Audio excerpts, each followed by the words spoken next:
Vocês conseguem imaginar quais são as perguntas mais recorrentes que eu ouço dentro de um consultório de psicologia? Via de regra, os meus pacientes perguntam: Ju, como tomar uma decisão sem me arrepender?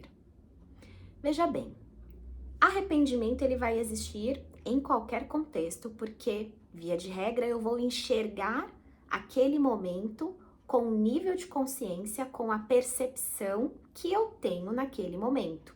Não há como ter uma percepção diferente daquela que eu tenho. No entanto, o que eu acredito ser muito funcional? Você criar, você treinar o seu pensamento para que ele seja um pensamento eficaz. E aí, do que estamos falando?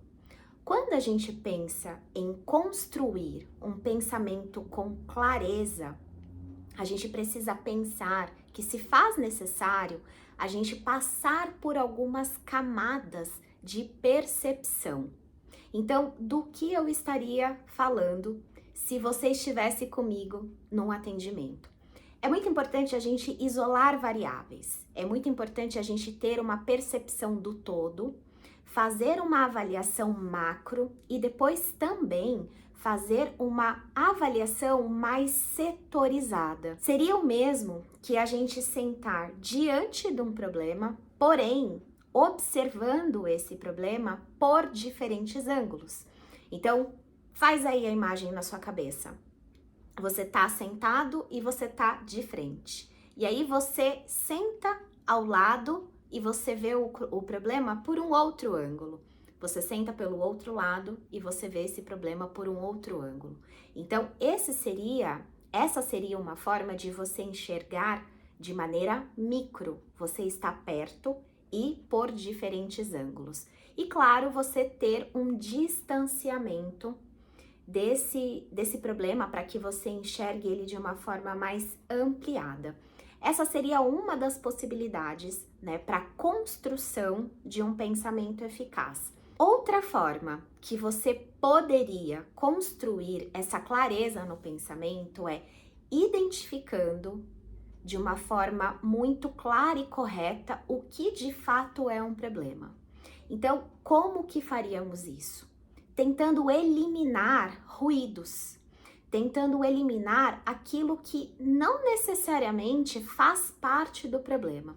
E o que seria? Você tirar, por exemplo, componentes emocionais. Então, você tirar aquilo que é sentido, porque muitas das vezes o que a gente sente não é o que é de verdade, mas sim é uma construção a partir daquilo que a gente conhece e reconhece, identifica naquele problema. Então, vamos tirar primeiro esse componente emocional para que a gente identifique corretamente o problema. Esse seria também uma das possibilidades para que a gente construa um pensamento eficaz. Outra maneira da gente também entender o quanto que a gente está conseguindo compreender aquela situação, aquele problema como um todo para uma tomada de decisão é construir uma margem de segurança. O que vem a ser? Quando você está diante de um contexto, de repente você não tomar uma decisão imediatamente aquilo acontecer. É uma forma de você se distanciar do problema, você olhar esse problema por diferentes ângulos, aproximando e tirando, né, essa aproximação. É como se você desse um zoom e você tirasse esse zoom e essa clareza, ela começa a se apresentar. Porque uma vez que eu faço um 360, uma observação de forma mais global, eu elimino problemas. E ao eliminar esses problemas, eu construo uma margem de segurança. Então, eu não tomo uma decisão de uma maneira no calor, vamos dizer assim, no calor da emoção, eu espero aquilo entrar num ponto mais tranquilo e aí sim eu construo essa margem de segurança para uma tomada de decisão. Outra forma de você também construir uma percepção muito mais afinada, com uma acurácia, para esse pensamento eficaz, é você ter muita clareza do que é de fato o que está acontecendo ou o que seria, por exemplo, um erro de julgamento. Então, eu posso olhar alguma coisa e não ter certeza se aquilo é o que é. Uma vez que eu não tenho certeza se aquilo de fato se apresenta, eu posso enviesar a minha resposta. Sabe quando a gente encontra aquelas figurinhas que tem duas pessoas olhando para a mesma imagem e uma está enxergando o número 9 e a outra está enxergando o número 6? Nesse sentido, tanto faz, porque vai depender por qual ângulo aquela situação está sendo analisada. Então, para que eu consiga ter um pensamento eficaz, eu também necessariamente preciso entender por qual ângulo eu estou vendo aquela situação. Porque o ângulo também vai me definir se eu estou de fato vendo a situação como ela é ou se eu estou enviesado pelo contexto.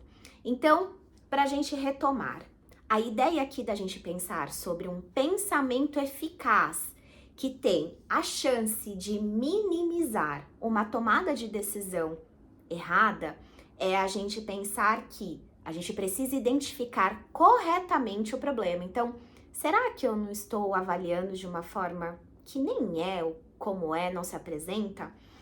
De repente eu estou tomado por uma emoção e naquele momento talvez não seja um momento que dê para confiar naquilo que eu estou tomando como decisão. Essa é uma etapa.